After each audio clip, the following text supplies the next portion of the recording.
Your mama's so dumb. When they told her it was chilly outside, she went and got a bowl. Classic line from Bebe's Kids, the animated movie, and related to today's recipe, which is a homemade chili. We're gonna be using ground brisket, some beef sausage, and some breakfast sausage. I think a lot of us are intimidated by chili because there's chili eating contests. Everybody has a secret chili recipe, but it's really easy. You just throw it in a pot and it goes. But with this recipe, which is a great foundation for chili, you can take it and elevate it to whatever you want. Add in all the flavors and seasonings that you want. And mwah, chef's kiss. What are some other your mama jokes? Your mama's so fat, every time she turns around, it's her birthday. Your mama's so short, she can hang glide on a Dorito. Your mama's so short, she can swing her legs on the curb. Oh, another one from the movie. Your mama's so dumb, she thought a quarterback was a refund. Your mama's so fat, her belt size is equator. Your mama's so fat, her car has stretch marks. What is really mean to people's mamas?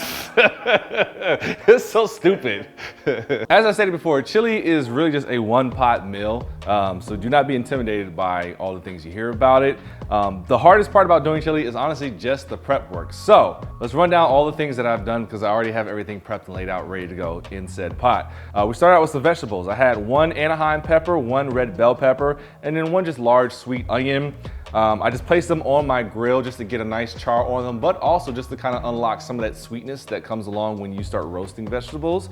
And so that took about 10-15 minutes. I also threw some sausage on there, just some regular beef sausage. And then I brought all that down here and I diced everything up and got it nice and prepped in a bowl. And then I did my meats. Now we already did our sausage, so we just got that cut up as well. I had some ground brisket that we did from weeks ago that I had in my freezer, so I broke that out. But if you don't have brisket, it's totally fine. You can use this regular 80-20 beef.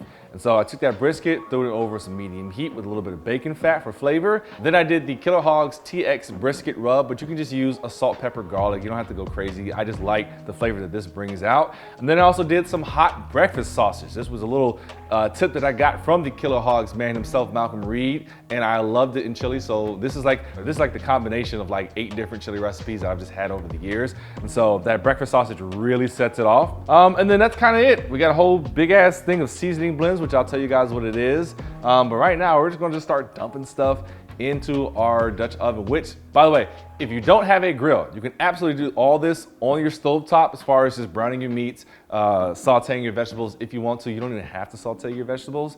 And then you can finish this in your oven at 300 degrees. Will it taste better than being on a 300-degree grill? No. But just because you don't have a grill doesn't mean you can't make this recipe. A grill is just a seasoned oven. That's all it is. So anything I do on the grill, you can do in your kitchen as well. So let's go ahead and just dump our vegetables in here that we charred up nicely. Get those all in here. I have the seasoning blend here, which I will put all the measurements down in the description, but it is a combination of some all-purpose seasoning, which is just salt, pepper, garlic. You can use any all-purpose seasoning that you want. I've got some ground cumin, some granulated onion, some chili powder, some cayenne pepper, some ancho chili powder, some chipotle powder, some oregano, and some smoked paprika. Chili is really all about the seasonings, and so once you have this foundation here, you can add whatever you want. But in that goes to this, we're gonna add about 4 cloves of garlic that I just had minced up. Then I've got all that meat that I did drain earlier. I just put it in a bowl on a paper towel. We're just gonna dump all that in. And feel free to use whatever, look at all that grease, jeez. Feel free to use whatever meat blend you want. I'm going with the brisket, the breakfast sausage, and the beef sausage, but you could do anything you want. If you want to throw some lamb in there, it's up to you. Just experiment, and then you'll find that recipe that you like ideally love. I've got 3 chipotle peppers and a little bit of adobo sauce that I just diced up. Gonna throw that in there. And do not skimp out on that adobo sauce. That is some liquid gold right there. I've got 2 cans of fire roasted diced tomatoes. You don't have to use fire roasted, but I'm going with this whole element of the grill. So just gonna dump them in there. And these cans are 14 ounces each, so about 28 ounces. Real quickly, all I wanna do is just stir this up. I just wanna make sure everything is mixed up in there. So now I have got a quart of beef broth. I think in recipes for chili, your beef broth, the quality of it is really important. So if you're not gonna make your own beef broth, I would definitely suggest, maybe going out a little bit more to get a good quality one. Because this is gonna be a lot of your flavor. I'm also gonna add in 2 tablespoons of just some tomato paste. Then I'm gonna go about a 1/4 cup of Worcestershire sauce. And again, just kind of eyeballing. I like to, whenever I'm eyeballing things, I like to pour it in an area where like I can kind of see it pull up and be like, okay, that's a 4th cup. There you go. And then I've also got some Frank's hot sauce here. You can use any hot sauce of your choosing. I'm gonna go about 2 tablespoons worth. Chili's gotta have a little bit of heat. Let's give this a stir. Make sure all the liquids, all the seasonings, everything is combined. One last thing, this is poor choices after all. So today I've just got a Fat Tire Amber Ale.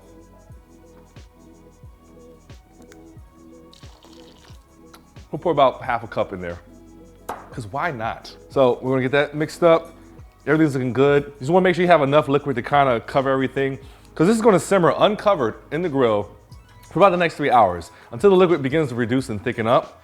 And so we wanna make sure we have enough liquid in there, and this looks great. I like this version of chili because it's a lot more rustic. It's just like lots of chunks of flavor. But if you want a more finer one, just absolutely skip some of these fire roasting steps and just dice everything up finely. You can. And then last but not least, bay leaf. Just 1 bay leaf, although all my bay leaves are torn up. Can I get a good one? Is there a good one here? You know what? This looks like what used to be 1 whole bay leaf. So we're gonna throw that in there. I don't think the rest of this is done. You don't want to eat bay leaves. Bay leaves add amazing flavor to stuff. You do not want to get one in your mouth, which is weird, but that's how bay leaves work. I've got this all mixed up, and now all we have to do is just take it up to the grill. I have it set up for indirect cooking, and it's at 300 degrees, and then we just let it sit, again, uncovered on the grill, untouched, for the next 3 hours. We'll check on it one time just to kind of see how it's going, and then that's when we'll add our beans. Yes, we're doing beans in our chili. I know some of you across the country don't like beans in your chili, and if you don't want them in there, just leave them out, but I like beans in mine. It makes it more hearty, so we're gonna add these in, but not yet, because I don't want these to get cooked, overcooked and mushy. So yeah, up to the grill I go. At this point, where you're at home, if you don't have a grill, in your oven at 300 degrees, 3 hours, same process. So we'll see you back here once these are ready to have the beans added. All right, it has been 2.5 hours. This is burp the grill real quick. Make sure any hot air and smoke are good. And let's check on our chili. Let's give it a stir. Liquid's reducing, but it definitely can reduce a little bit more. But I definitely like the way it smells.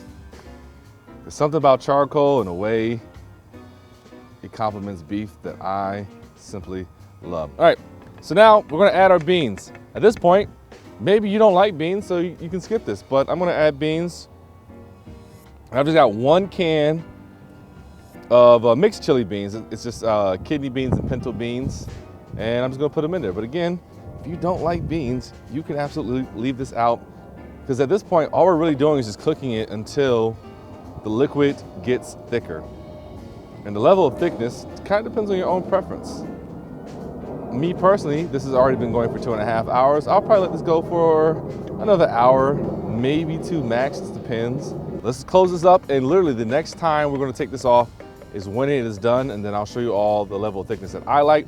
But remember, all this stuff is cooked. Everything is cooked. We're just really heating it up and reducing the liquid. So you take it off at your own time. There is no right or wrong time. And there you have it, a delicious homemade chili. From here, the sky is the limit. Change your meats, your seasoning blends, add more or less beans, do whatever you want, just make it your own recipe. This has been Poor Choices Kitchen, and we'll see you back here next time.